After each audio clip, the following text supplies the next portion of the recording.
ವೇದಿಕೆಯ ಮೇಲೆ ಪರಮ ಪೂಜ್ಯರದರ. ಇಂಥ ಒಂದು ಅಭೂತಪೂರ್ವವಾದಂತಹ ಕಾರ್ಯಕ್ರಮವನ್ನ ನಡೆಸಲಿಕ್ಕೆ ಏನು ಪರಮ ಪೂಜ್ಯರು ಗುರುವಂದನೆ ಅನ್ನುವಂತ ಬೀಜವನ್ನ ನಮ್ಮ ಶಿಷ್ಯರ ಒಡಲಾಳದಲ್ಲಿ ಬಿತ್ತಿದ್ರು. ಅಂತ ಒಂದು ಅದ್ಭುತವಾದಂತಹ ಕಾರ್ಯಕ್ರಮಕ್ಕೆ ಪರಮ ಪೂಜ್ಯರಿಗೆ ನಾನು ಚಿರಋಣಿಯ. ಯಾಕಂದ್ರ ಜೀವನದ ಮಾಸ್ತರ್ನ ಯಾರು ಕರೆಯದೇ ಇಲ್ಲ. ನಾವು ನಮ್ಮ ಗೂಟಕ್ಕೆ ಹಾಕಿರ್ತೇವೆ. ಮತ್ತೆ ಬಂದ್ ಕರೆದಂತ ಗೂಟಕ್ಕೆ ಹಾಕಿದ ಕೋಟ ಹಾಕ್ಯಂತ ಬಂದ್ವಿ. ನಾವು ನೋಡೋಣ ಏನ್ ಇರ್ತೈತಿ. ನಮ್ ತಲೆಗೆ ಏನಿರ್ತಂದ್ರ ಅಲ್ಲೇ ಒಂದಿಟ್ಟು ಕುಂದ್ರಿ ಶಾಲೆಯಾಗ ನಾವು ಮತ್ತ ಕ್ರಿಯೇಟಿವಿಟಿ ಕೌಶಲ್ಯ ಕಲಿಸಿರ್ತಾವಲ್ಲ, ಅಲ್ಲೇ ಪೇಪರ್ ನಿಂದ ಹೂ ತಯಾರಿಸಿ ಮಾಸ್ತರ್ ಕೈಯ ಕೊಟ್ಟು ನಮಸ್ಕಾರ ಚಲೋ ಪಾಠ ಮಾಡಿದ್ರೆ ನಾಡ್ರಿ ಹಿಂಗೈತೆ ಅಂತ ನಮ್ ತಲೆಯಾಗಿತ್ತು. ಅದಕ್ಕೆ ನಾವು ಕೋಟ್ ಜಾಡ್ಸ್ಕೊಂಡ್ ಹಾಕ್ಯಂಡ ಬಂದು ಇಲ್ಲಿ ನೋಡ್ತೇವೆ ಸ್ವರ್ಗನ ದರಿಗಿಡದ. ನನ್ನ ಜೀವನದ ಸುಮಾರು ಬಹುಭಾಗ ವಿದ್ಯಾರ್ಥಿಗಳಿಗೆ ಏನ ಜ್ಞಾನವನ್ನ ದಾರೆ ಎಳೆದ್ವಿ. ನಾ ತಿಳ್ಕೊಂಡಿದ್ದೆ ಬರೀ ಶಿಕ್ಷಣವನ್ನ ಮಾತ್ರ ಕೊಟ್ಟವೆ ಅಂತ. ಶಿಕ್ಷಣವನ್ನ ಕೊಟ್ಟಿಲ್ಲ, ಶಿಕ್ಷಣದ ಜೊತೆಗೆ ಸಂಸ್ಕಾರವನ್ನು ಕೊಟ್ಟವೆ ಅಂತ ಸಂಸ್ಕಾರವನ್ನ ನಾವು ಈ ನೀರ್ಲಿಗೆ ನಮ್ಮ ಶಿಷ್ಯ ಬಳಗದಲ್ಲಿ ಕಾಣ್ತಾ ಇದ್ದೇವೆ. ಆ ಸಂಸಾರದ ಪ್ರತೀಕವೇ ಇವತ್ತಿನ ನೀರಳಿಗೆಯ ಉತ್ಸವ. ಜೀವನದಲ್ಲಿ ಶಿಕ್ಷಣ ಎಲ್ಲರೂ ಕೊಡ್ತಾರೆ. ಶಿಕ್ಷಣ ಕೊಡುವುದು ಪ್ರಾಮುಖ್ಯತೆ ಅಲ್ಲ, ಶಿಕ್ಷಣದ ಜೊತೆಗೆ ಸಂಸ್ಕಾರವನ್ನು ಕೊಡ್ತಕ್ಕಂಥದ್ದು ಪ್ರಾಮುಖ್ಯತೆ. ಅಂತ ಸಂಸ್ಕಾರವಂತರ ನಮ್ಮ ಶಿಷ್ಯರು ನೀರ್ಲಿಗೆಯಲ್ಲಿ ಅದಾರ. ಅಂತ ಒಂದು ಉತ್ಸವವನ್ನ ಏರ್ಪಡಿಸ್ಯಾರ. ಪರಮ ಪೂಜ್ಯರ ಸಾನ್ನಿಧ್ಯದಲ್ಲಿ ಇಂಥ ಭವ್ಯವಾದ ಕಾರ್ಯಕ್ರಮವನ್ನ ಆಯೋಜನೆ ಮಾಡ್ಯಾರ ಅಂತಂದ್ರ ನನ್ನ ಜೀವನದ ಶಿಕ್ಷಕ ವೃತ್ತಿ ಸಾರ್ಥಕವಾಯಿತು ಅಂತ ನಾನು ಬಯಸ್ತೇನೆ. ಯಾಕಂತಂದ್ರ ಶಿಕ್ಷಣವನ್ನ ಕೊಡ್ಲಿಕ್ಕೆ ಅನೇಕ ಕೇಂದ್ರಗಳ ನಾವು ಇವತ್ತು ಎಲ್ಲಾ ಪಾಲಕರು, ಪೋಷಕರು, ತಾಯಂದಿರು ಹೆಚ್ಚು ಮಕ್ಕಳನ್ನ ಪ್ರತಿಷ್ಠೆಗೆ ಒಳಪಡಿಸ್ತಾರೆ. ಪಕ್ಕದ ಮನೆ ಪಾರವ್ವ ಬೆಂಗಳೂರ ಕಲ್ಸಕತ್ತೇಳಂದ್ರ ನಾ ಏನು ಕಡಿಮೆ ದೆಹಲಿ ಒಳಗೆ ಕಲಿಸ್ತಾನೆ. ಪಾರವ್ವ ಬೆಂಗಳೂರ ಕಲಿಸಿದ್ಲು, ಬಸವ ದೆಹಲಿಯ ಕಲಿಸಿದ್ಲು, ಮುಂದಿನ ಮನೆ ಶಿವಕ್ಕ ಮಂಗಳೂರ ಕಲಿಸಿದ್ಲು. ಎಲ್ಲರೂ ಪಾರಣ್ಯಾಗ ಹೋದ್ರು. ಬೇರೆ ದೇಶದೊಳಗೆ ಹೋಗಿ ನೌಕರಿಯನ್ನ ಪ್ರಾರಂಭ ಮಾಡಿದ್ರು. ಇವ್ರಿಗೆ ನೋಡೋರೆಲ್ಲ ಇವರು ಪ್ರತಿಷ್ಠೆಯಿಂದ ಮಾತಾಡಕತ್ತಿದ್ರು. ಈಗ ಕಟ್ಟಿನ ಹೋಗ್ಯಾವ. ಹಳ್ಳಿ ಒಳಗ ಕಟ್ಟಿದ್ದು ಕಟ್ಟೆ ಮೇಲೆ ಕುತ್ಕೊಂಡ ಹಿರಿ ಜೀವಗಳು ಸುಖ ದುಃಖಗಳನ್ನ ಮಾತಾಡ್ತಾ ಇದ್ರು. ಒಬ್ಬರಿಗೊಬ್ಬರು ವಿನಿಮಯನ ಮಾಡ್ತಾ ಇದ್ರು. ಮಾಡ್ತಾ ಮಾಡ್ತಾ ಇಳಿಯ ವಯಸ್ಸಿನಲ್ಲಿ ಕಷ್ಟ ಕಾಲದಲ್ಲಿ ನೋಡ್ಕೊಳ್ಳೋರ ಇಲ್ದಂಗ ಮಕ್ಕಳಿಗೆ ಹೇಳಿದ್ರು, ನಾವು ಈಗಾಗ್ಲೇ ಇಲ್ಲೇ ಶೆಟ್ಲ್ ಆಗೇವಿ, ನಿನ್ನ ಹಳ್ಳಿಗೆ ನಾವು ಬರೋದಿಲ್ಲ, ಎಲ್ಲಾರ ರುದ್ರಾಶ್ರಮ ನೋಡ್ಕೆ ಹೋಗು. ಇದನ್ನ ಯಾಕೆ ಹೇಳ್ತೇನೆ ಅಂತಂದ್ರ ಎರಡು ಘಟನೆಗಳನ್ನ ನಿಮ್ಮ ಮುಂದೆ ಹೇಳ್ತೇನೆ. ಸುಬ್ರತ ಸಹಾರಾ ಅಂತಕ್ಕಂತ 3,000 ಕೋಟಿಯ ಒಡೆಯ, ಸಹಾರಾ ಕಂಪನಿ, ಸಹಾರಾ ಟಿವಿಯ ಮಾಲಕ, ಮಗ ಅಮೇರಿಕದೋಗ, ಮಗಳು ಲಂಡನ್. ಕಾಯಿಲೆ ಬಿದ್ರು. ಆಜು ಬಾಜು ಸ್ನೇಹಿತರು ಕೂಡಿ ಫೋನ್ ಮಾಡಿದ್ರು, ನಿಮ್ ತಂದೆಯವರು ಬಹಳ ಸೀರಿಯಸ್ ಐತಿ, ಕಾಯಿಲೆ ಒಳಗದಾರ, ಬಹಳ ನೀವು ಅರ್ಜೆಂಟ್ ಬರ್ಬೇಕು. ಮಗ ಈಗ ನನ್ನ ಕೆಲಸದ ಒತ್ತಡದೊಳಗೆ ನನಗೆ ಬರಕ್ ಆಗಂಗಲ್ಲ, ದಯವಿಟ್ಟು ಎಷ್ಟು ಬೇಕಷ್ಟು ಹಣ ಹಾಕ್ತೀನಿ, ಅದೇನೈತಿ ನೀವ ನೋಡ್ಕೇರಿ. ಹೋಲ್ ಬಿಡು, ಮಗಳರ ಅಪ್ಪನ ಮೇಲೆ ಬಹಳ ಜೀವ ಇರ್ತಾಳಂತ ಮಗಳಿಗೆ ಫೋನ್ ಮಾಡಿದ್ರು. ಮಗಳು ಹೇಳಿದ್ರು, ನನಗಂತೂ ಸದ್ಯಕ್ಕೆ ಬಿಡುವಿಲ್ಲ, ನನಗ್ ಬರಕ್ ಆಗಂಗಿಲ್ಲ, ಅದ್ರದ್ದೇನ ಖರ್ಚು ವೆಚ್ಚ ಐತಿ, ಅದಕ್ಕಿಂತ 3 ಪಟ್ಟು ನಿಮಗ್ ಹಾಕ್ತೇವಿ. ಮಗಳಾಗಿ ನಾವೇನ್ ನಿಂತ್ಕೊಂಡ ಕರ್ತವ್ಯ ನಿರ್ವಹಿಸಬೇಕಾಗಿತ್ತು, ಅಲ್ಲೇ ನೀವ ಯಾರ ನಿರ್ವಹಿಸ್ರಿ. ಕೊನೆಗೆ 3,000 ಕೋಟಿಯ ಒಡೆಯ ಬೀದಿ ಹೆಣವಾಗಿ ಯಾವುದೋ ಒಂದು NGO ಸಂಸ್ಥೆಯವರು ಸಂಸ್ಕಾರವನ್ನು ಕೊಟ್ಟು ಮಣ್ಣನ್ನ ಮಾಡುವಂತ ಸ್ಥಿತಿ. ಆ ಸುಬ್ರತ ಸಹಾರಾ ಅವರು ಎಂತ ಶಿಕ್ಷಣ ಸಂಸ್ಥೆಯಲ್ಲಿ ಮಕ್ಕಳನ್ನ ಓದಿಸಿದ್ರಂದ್ರ ಅಂತಾರಾಷ್ಟ್ರೀಯ ಶಿಕ್ಷಣ ಸಂಸ್ಥೆಯಲ್ಲಿ ಮಕ್ಕಳನ್ನ ಓದಿಸಿದ್ರು.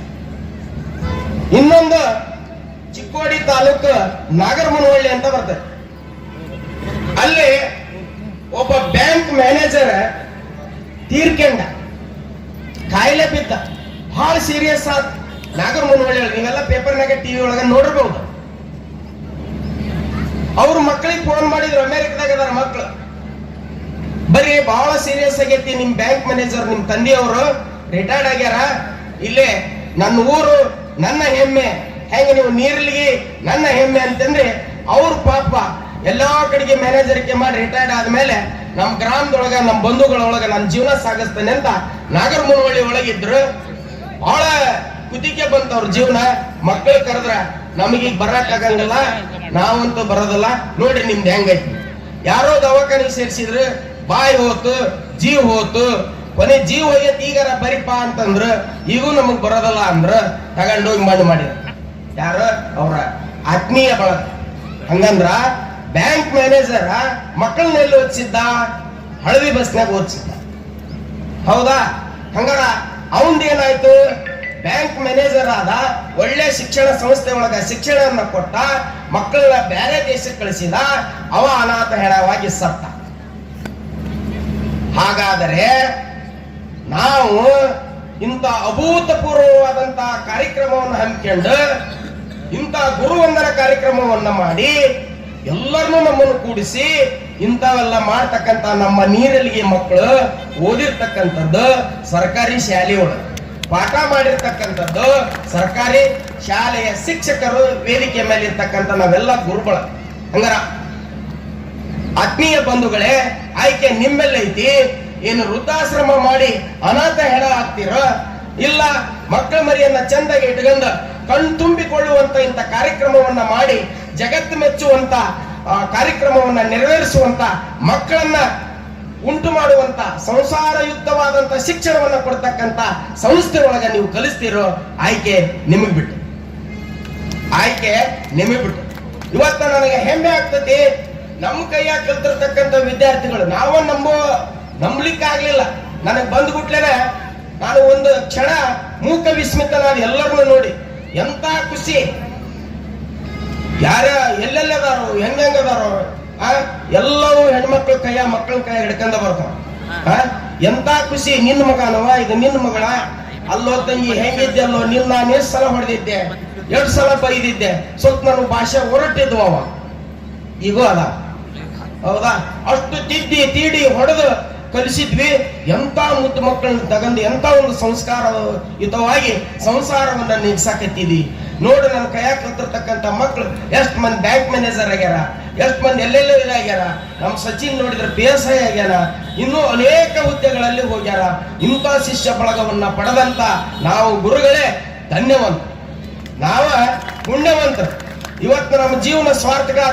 ನಾನು 87ರಾಗ SLC ಮುಗಿಸಿದಾಗ ಒಂದ್ 2 ನಿಮಿಷ ಲೇಟ್ ಆದ್ರೆ ಕೇಳ್ರೆ, SLC ಮುಗಿಸಿದಾಗ ನಮ್ಮ ಅಪ್ಪ ಹೇಳಕತ್ತಿದ್ದ, ನನಗೇನಿತ್ತು ಅಂದ್ರೆ ಬರೀ ಇಂಜಿನಿಯರ್ ಆಗ್ಬೇಕನ್ನೋದು. ನಾನು ಇಂಜಿನಿಯರ್ ಓದ್ಬೇಕು, ನಾ ಇಂಜಿನಿಯರ್ ಆಗ್ಬೇಕಂತ. SLC ನಾವು ಹಳ್ಳಿಗೆ ಓದ್ಯಾರ, ನಮಗೇನು ಐಡಿಯಾ ಇರ್ಲಿಲ್ಲ. ಅವಾಗ ನಮ್ಮ ತಂದೆ ಹೇಳ್ತಿದ್ರು ನಾನು ಕುಂದಿರ್ಸ್ಕೊಂಡು, ಹುಚ್ಚ, ಇಂಜಿನಿಯರ್ ಆದ್ರೆ ಸುಳ್ಳು ಹೇಳ್ಬೇಕು, ಜನರಿಗೆ ಮೋಸ ಮಾಡ್ಬೇಕು, ಅದಕ್ಕ ನೀನು ಮಾಸ್ತರ್ ಆಗ್ಬೇಕು. ಮಾಸ್ತರ್ ಆದ್ರ 4 ಮಂದಿಗೆ ವಿದ್ಯಾದಾನ ಮಾಡ್ತಿದಿ, 4 ಮಂದಿಗೆ ಹೇಳ್ತಿದಿ, ಸಮಾಜ ಸುಧಾರಿಸ್ತಿದಿ. ಅವ್ರು ಕಲ್ತು ನಿನ್ ಕೈಯಾಗ ಕಲ್ತ್ರ ನಿನ್ ಜೀವನ ಸ್ವಾರ್ಥಕ ಆಕತಿ, ಪಾವನ ಆಕತಿ. ಮಾಸ್ತರ್ ಆಗ್ಬೇಕು. ನಾನೇನ್ ತಲೆಗೆ ಇಟ್ಕೊಂಡಿದ್ದೆ ಅಂದ್ರ, ಮಾಸ್ತರ್ ಅಂದ್ರೆ ಇಡಲ್ಲ, ಅವನ್ನ ಯಾರು ಕರಿತಾರೆ, ಅವನ್ನ ಯಾರು ಮಾತಾಡ್ತಾರೆ, ಎದ್ದು ಹೋದ್ರ ಅವತ್ತೇನು ಹೋಲತ್ತೆ ಯಾರಂತ ಮಾಸ್ತರ್ ಹಿಂಗ್ ಮಾತು ತಿಳ್ಕೊಂಡ ಕರೆ ತನಕ ಅಂದ್ರೆ ನನಗೆ ನಿನ್ನಿ ತನಕ ಇಲ್ಲಿ ಬರೋ ಮಟ್ಟ ನನ್ನ ತಲೆಗೆ ಹಂಗ ಇತ್ತು. ಮಾಸ್ತರ್ ಅಂದ್ರೆ ಯಾವ ಒಳ್ಳೆ ಯಾರು ಮಾತಾಡಕತ್ತಾರ, ಮಾಸ್ತರ್ ಹಂಗ ಹೇಳ ಅವನ್ನೆಲ್ಲ ಕೇಳಕತ್ತೀನಿ. ಹಿಂಗ ತಲೆಗೆ ಇಟ್ಕೊಂಡ್ರೆ ನನಗೀಗ ಅರ್ಥ ಆಯ್ತು. ನಮ್ಮ ತಂದೆ ಅವತ್ತು ಹೇಳಿದ್ದು, ಆದ್ರೂ ಅವ್ರು ಕೊಟ್ಟಾಗ ಜಗಳ ಮಾಡಿ ಬಳ್ಳಾರಿಗೆ ಹೋಗಿ ಡಿಪ್ಲೊಮಾ ಹಚ್ಚಿ ಬಂದಿದ್ದೆ. ಎಲ್ಲಾರ ಡಿಪ್ಲೊಮಾ ಹೋಗಿ ಇಂಜಿನಿಯರ್ನ ಹಾಕ್ತಾನೆ. ಕೊನೆಗೆ ಬ್ಯಾಡಲ್ಲಿ ನಿನಗೆ ಗೊತ್ತಲ್ಲ, ಕೊನೆಗೆ ಅದು ಏನೋ ಸರ್ಮ ಧರ್ಮ ಕರ್ಮ ಹೋಗಿ ಕೊನೆಗೆ ಅಲ್ಲಿಂದ ಬಳ್ಳಾರಿಂದ 3 ತಿಂಗಳಿಗೆ ಬಿಟ್ಟು ಓಡಿ ಬಂದು ಕಲ್ತ್ ಮಾಸ್ತರ್ ಆದ. ಅವಾಗ ಇನ್ನೂ SLC ಮ್ಯಾಗನ TCH ಅಂತ ಇತ್ತಪ್ಪ.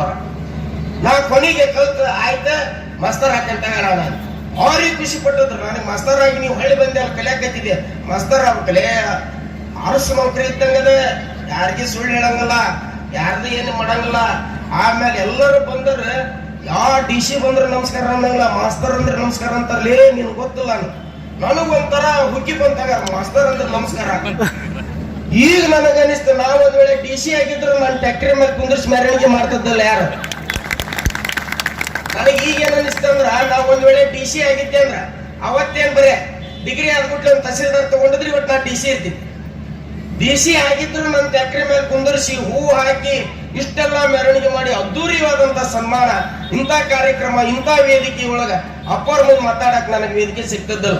ಮತ್ತೆ ನಾ ಡಿ ಸಿ ಆಗಿದ್ರ ಚಿಮಣಿ ಎಣ್ಣೆ ಲೈಸೆನ್ಸ್ ಕೊಟ್ಟಿಲ್ಲ, ನೀರು ಬಂದಿಲ್ಲ, ಮನೆ ಆಗಿಲ್ಲ, ಹೊಲ ಹೋಗಿಲ್ಲ, ಇದಾಗಿಲ್ಲ, ನಡಿ ಇಲ್ಲೇ ಬಂದಿರ್ತದೆ. ಅದನ್ನು ಬಿಟ್ಟು ನನ್ನ ಕರೆಸಿ ನನಗೆ ಈಗ ಅನಿಸ್ತ ನಮ್ಮ ಅಪ್ಪ ಹೇಳಿದ ಮಾತ ಮಾಸ್ತರ್ ಆಗಿರೋದಕ್ಕ ನನ್ನ ಟ್ಯಾಕ್ರಿ ಮೇಲೆ ಕುಂದಿರಿಸಿ ಎಂತ ಪುಣ್ಯ. ಅದಕ್ಕ ಇಂಥ ಒಂದು ಸಂಸ್ಕಾರಯುತವಾದಂತಹ ಶಿಕ್ಷಣವನ್ನ, ನಿಸ್ವಾರ್ಥವಾದಂತಹ ಶಿಕ್ಷಣವನ್ನ ನಾವು ಕೊಟ್ಟಿರೋದ್ರಿಂದ ಇಂಥ ವೇದಿಕೆ, ಇಂಥ ಕಾರ್ಯಕ್ರಮ ಇಂಥದಕ್ಕೆ ಸಾಧ್ಯ. ಇಲ್ಲ ಅಂದ್ರೆ ಅಪ್ಪರ ಏನ್ ಹೇಳ್ಬೇಕಾಗಿತ್ತು, ಏನ್ ಹೇಳಿದ್ರು ಹೂನ್ಪ ನಡೆಯತ್ತ ಯಾಕೆ ಹೇಳ್ಬೇಕಾಗಿ ಅಂತ ಸತ್ವಯುತವಾದಂತ ಶಿಕ್ಷಣವನ್ನ ಕೊಟ್ಟಂತ ಮಕ್ಕಳಿಗೆ ಅದಾರ ಆ ಜ್ಞಾನ ಇರೋದ್ರಿಂದ ಅಪ್ಪರ ಮಾತು ಕೇಳ್ಯಾರ. ಇವತ್ತಿಂತ ಕಾರ್ಯಕ್ರಮ ನಡೆಯಕತ್ತೈತಿ. ದಯವಿಟ್ಟು ನಮ್ಮೆಲ್ಲ ಗುರು ಬಳಗ, ನಮ್ಮ ಶಿಷ್ಯ ಬಳಗಕ್ಕೆ ನಾವು ಚಿರಋಣಿ ಆಗಿರ್ತೇವೆ.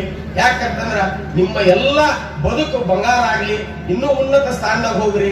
ಒಂದೇ ಹೆಬ್ಬೈಕೆ ಐತಿ ನಮಗೆ, ನೀವು ಆಗ್ಲಿ ನೀವಂತ ಇಲ್ಲಿಗೆ ಹಾರಿ ನಿಮ್ಮ ಜೀವನದಾಗ ನಿಮ್ಮ ಮಕ್ಕಳನ್ನ ಉನ್ನತ ಹುದ್ದೆಗೆ ಕಳಿಸ್ರಿ. ಅವ್ರನ್ನ ಅತ್ಯಂತ ಉನ್ನತ IAS ಅಂತ ಮಾಡಿಸಿ ಭಾರತದ ಸೇವೆಗೆ ಅಣಿಗೊಳಿಸ್ರಿ. ನೀವು ಉನ್ನತ ಹುದ್ದೆಗೆ ಹೋಗ್ರಿ. ಇಂಥ ಒಂದು ಸಂಸ್ಕಾರಯುತವಾದಂತಹ ಶಿಕ್ಷಣವನ್ನ ನೀವು ಪಡ್ಕೊಂಡಿರಿ. ಇನ್ನು ನಿಮ್ಮ ಮಕ್ಕಳಿಗೆ ಕೊಡ್ರಿ.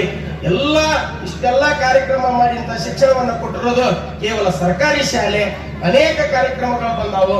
ಇವತ್ತಿನ ಕಾರ್ಯಕ್ರಮಗಳನ್ನ ನೋಡಿಬಿಟ್ರೆ ನಾವು ಅಯ್ಯೋ ಎಂತ ಎಷ್ಟು ಅಂತ. ಯಾಕಂತಂದ್ರ ನಾವು ಕಲೆ ಹೊತ್ತೊಳಗ ಊಟ ಇರ್ಲಿಲ್ಲ, ಏನೂ ಇರ್ಲಿಲ್ಲ. ಅಲ್ಲೇ ಕಟ್ಟೆ ಮೇಲೆ ಒಂದ್ ಜಲ್ಲಿ ದಬ್ಬಾಕಿ, ಅಲ್ಲಿ ಶಾಲೆ ಹೋಗಿ ಅಲ್ಲಿ ಕಟ್ಟೆ ಮೇಲೆ ಜಲ್ಲಿ ದಬ್ಬಾಕಿ ಇಟ್ಟವಿ, ನೀವು ಉಂಡು ಶಾಲೆ ಹೋಗ ಅಂತ ಹೇಳಿ ಹೋಗ್ಬಿಡ್ರ. ಕಟ್ಟೆ ಮ್ಯಾಗಲ್ಲಿ ಜಲ್ಲಿ ದಬ್ಬಾಕಿದ್ದ ನಾಯಿ ಅರ್ಧ ತಿಂದಿರ್ತಿತ್ತು, ನಾವು ಅರ್ಧ ತಿಂದ. ಹುಡುಗ ಉಣ್ಣಾಕ್ ಇಟ್ಟು ಹೋಗ್ಯಾರ, ನಾಯಿ ಬಂದ್ ತಿನ್ನಕಿದ್ದೆ ಹೊಡ್ರಿ ಹೊಡ್ರಿ ಹೊಡ್ರಿ ಹೊಡ್ರಿ ಹೊಡೆದ. ಪಲ್ಯ ಚಲ ಬಳದ್ ಹಾಕ್ಯಾರ ಅದನ್ನ ಬಳದ್ ಹಾಕ್ಯಂದ ಅದನ್ನ ತಿಂದು ಕಲ್ತ್ವಿ. ಇವತ್ ನಾವು ಅಪ್ಪರ ಮುಂದೆ ಎದಿಸಿ ಮಾತಾಡಕ್ ಹತ್ತಿದ್ವಿ. ಅಂತ ಶಿಕ್ಷಣವನ್ನ ನೀವು ಪಡ್ಕೊಳ್ರಿ. ನೀವು ವೇದಿಕೆ ಮೇಲಿರ್ರಿ. ನಾವು ಹೆಂಗೆ ಇವತ್ತ ವೇದಿಕೆ ಮೇಲೆ ನಿಂತ್ಕೊಂಡು ನಿಮ್ಗೆ ಗುರು ಬೋಧನೆಯನ್ನ ಮಾಡಿ ಉತ್ತಮವಾದಂತ ಸಂಸ್ಕಾರವನ್ನ ಕೊಟ್ವಿ, ಹಂಗ ನೀವು ನಿಮ್ಮ ಮಕ್ಕಳಿಗೆ ಕೊಡ್ರಿ. ದಯವಿಟ್ಟು ತಾಯಂದಿರ ಮಕ್ಕಳನ್ನ ನೀಟ್ ಪರೀಕ್ಷೆಕ್ಕ ಅಣಿಗೊಳಿಸ್ಬಾಡ್ರಿ. ಅವ್ರನ್ನ ನೀಟಾಗಿ ಬದುಕುವಂತ ಕಲೆಯನ್ನ ಕಲಿಸ್ಕೊಡ್ರಿ. ಹಂಗಂತ ಹೇಳ್ತಾ ಬರೇ ನಾವು ಇವತ್ತ ಏನ್ ಮಾಡೇವಿ ಅಂತಂದ್ರ ಪ್ರತಿಷ್ಠಿತ ಶಾಲೆ, ಒಳ್ಳೆ ಶಿಕ್ಷಣ, ಒಳ್ಳೆ ಶಿಕ್ಷಣ, ಒಳ್ಳೆ ಶಿಕ್ಷಣ ಅಂತ ಬೆನ್ನ ಹತ್ತುತ್ತಾ ಸಂಸ್ಕಾರವನ್ನ ಮರೆತು ಬಿಟ್ಟ. ಅವು ಒಳ್ಳೆ ಶಿಕ್ಷಣ ಅಂತ ಬೆನ್ನ ಹತ್ಕೊಂತ ಹೋಗ್ತಾ ಹೋಗ್ತಾ ಹೋಗ್ತಾ ದೇಶ ಬಿಟ್ಟು ಬೇರೆ ಕಡೆ ಹೋಗ್ಬಿಡ್ತಾವ. ಕೊನೆಗೆ ನಾವೆಲ್ಲ ವೃದ್ಧಾಶ್ರಮವನ್ನ ಸೇರುವಂತ ಸ್ಥಿತಿ. ಬಂಧುಗಳೇ, ವಿಚಾರ ಮಾಡ್ರಿ. ಯಾವ ರೈತನ ತಂದೆ ತಾಯಿ ವೃದ್ಧಾಶ್ರಮದಾಗಿಲ್ಲ, ಯಾವ ಮಾಸ್ತರ್ ತಂದೆ ತಾಯಿ ವೃದ್ಧಾಶ್ರಮದಾಗಿಲ್ಲ, ಯಾವ ಕಾರ್ಮಿಕನ ತಂದೆ ತಾಯಿ ವೃದ್ಧಾಶ್ರಮದಾಗಿಲ್ಲ. ಕೇವಲ ವೃದ್ಧಾಶ್ರಮದಾಗಿರ್ತಕ್ಕಂಥವ್ರು ಉನ್ನತವಾದಂತ ಶಿಕ್ಷಣವನ್ನ ಪಡ್ಕೊಂಡಂತವ್ರು ಮಾತ್ರ ಉತ್ತಮವಾದಂತ ಶಿಕ್ಷಣವನ್ನ ಕೊಡಿಸ್ತಾನೆ ಅಂತ ನೀವೇನ್ ಬೆನ್ನತ್ತಿ ಹೊಂಟಿರಲ್ಲ, ಏನು ನಾವು ನೀಟಿಗೆ ಅಣಿ ಮಾಡ್ಬೇಕಂತ ಹೊಂಟಿರಲ್ಲ, ಅವ್ರು ಮಾತ್ರ ವೃದ್ಧಾಶ್ರಮದಾಗಲಿರಿ.